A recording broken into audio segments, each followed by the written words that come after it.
And here we are at the Oregon State Capitol. First impressions, it looks a lot different than Sacramento or Carson City. You can see the Oregon State flag up there, the US flag behind me.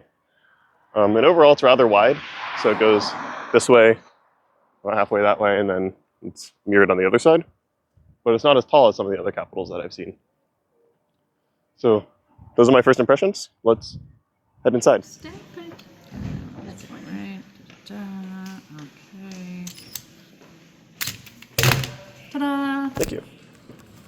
And let it dry. Yeah. I'm trying to give everybody a few extra moments to welcome our guests, but please do keep one eye on the countdown clock. Metal detectors. They are not going to put any metal detectors in the historic building. So the only access points are going to be not in the rotunda. Oh, I see. So those will be closed off. A severe housing shortage. And one of the most consistent barriers we've heard about is the rising cost of construction financing. I just finished up my tour inside the Capitol. I had a tour guide, Lisa, who was very nice. She was telling me that this is the back entrance, actually, that I came through. The front entrance is over there underneath a lot of construction. So we're going to walk over there now, and I'm going to tell you what I learned and my thoughts. We started in the lobby, and she was telling me about the different capitals, because this is not the first Capitol. So you can see it looks very marbly. The first one that they had was sort of just a regular building, and then that one burned down in a fire. They had a second one, and the second one looked a lot more like a traditional Capitol, like what we've seen in Sacramento or Carson City. And then that one burned down. And so after that one burned down, then they built a new one. And the new one, they're like, this one's not going to burn down. So that's why they made it out of marble. They got some funding from the federal government for that around the Great Depression time from FDR. But now they need to do more construction on it to make it earthquake resilient. Because when they did studies on the seismic stability, they found that it couldn't stand up to the types of earthquakes that they're expecting to get at some point in the future. So that's what all the construction that we're going to see is about. But we can also see here fallen columns. So these were from the original Capitol. So you can see here these columns, and then there's some more over there behind the fences, because the Capitol used to face this way. So this is east-west, and now it faces north-south. That's cool. You can see some crows and ravens just kind of chilling. We're coming up now on the main entrance of the Capitol. The tour guide, Lisa, was telling me that the main doors are not going to be able to be used anymore because there's no metal detectors. So all the people who have to go in need to go through the side doors. She was upset about that because they're cool, big revolving doors. And we should see some of them as we're coming up now. As you can see, that's the entrance of the Capitol. This is the main site. Over here is the mall grounds.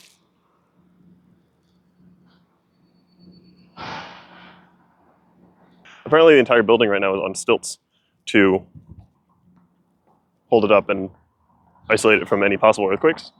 And then so the tour guide was saying that she was stressed about it because it's like seeing this building that you really care about just on these sticks. And she's concerned about if it's going to be okay.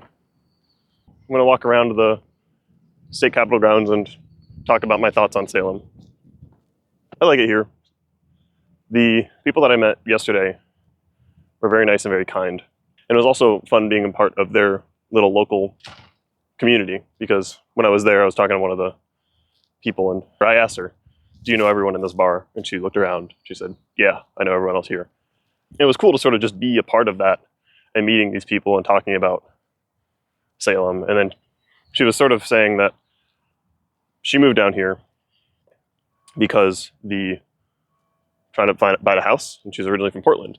And then as you move down, she just couldn't afford houses until she got to Salem, and it's like, oh, I can afford a house here, so I'll buy a house here. She used the analogy that Salem is sort of like a tide pool, because during the day, everyone comes in for the government work, and then at night, everyone leaves, and then it's sort of just like a small town with small town vibes.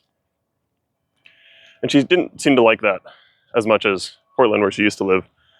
As she was saying, at Portland, it's like a river where there's a flow of people and everything sort of moving, as opposed to saying stagnant. And I can respect that, but I guess I appreciate the small town nature of this kind of place.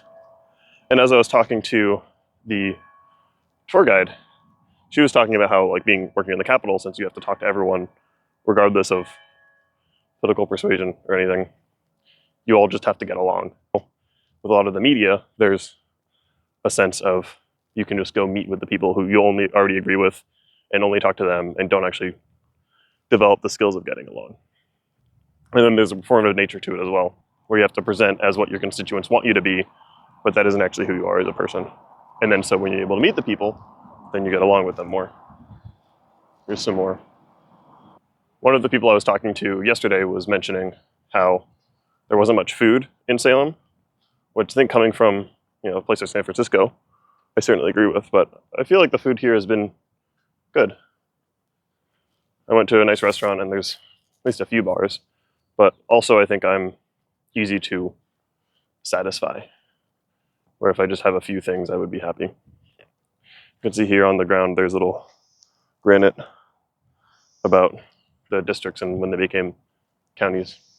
It was cool being inside the Capitol because they're actively legislating, and they apparently constitutionally have to stop legislating at the end of Sunday. So there's a big transportation bill that they're working on that needs to get done. It's apparently the largest tax increase in Oregon state history. And so when they were debating it, it was in the room, and you could feel the tension of everyone sort of like waiting to see what happens. And they were doing other stuff as well. Like there was some students there that they had to say hi to, and then other miscellaneous bills. But you could feel like the big agenda item. And then so the tour guide was saying that they'll probably be working until Sunday at midnight to either get the bill passed or not passed. So I'm kind of interested in that. Now I have a touchstone in Oregon politics. I also learned that apparently there's a lot of elevator drama. So on the House side, which has more members, they have fewer elevators and the elevators are worse. But on the Senate side, where they have fewer members, they have more elevators and the elevators are better. So I saw we were walking past the offices of all the representatives, and they had like a plaque that said, "Finally a bipartisan issue, fix the House elevators," which I thought was fun. Because it's like you hear the phrase office politics, but this is also just, it's like politics office, In conclusion, I like Salem. I would come again. I think the people here are nice. So I'm going to go head off to Olympia, Washington. I will see you there.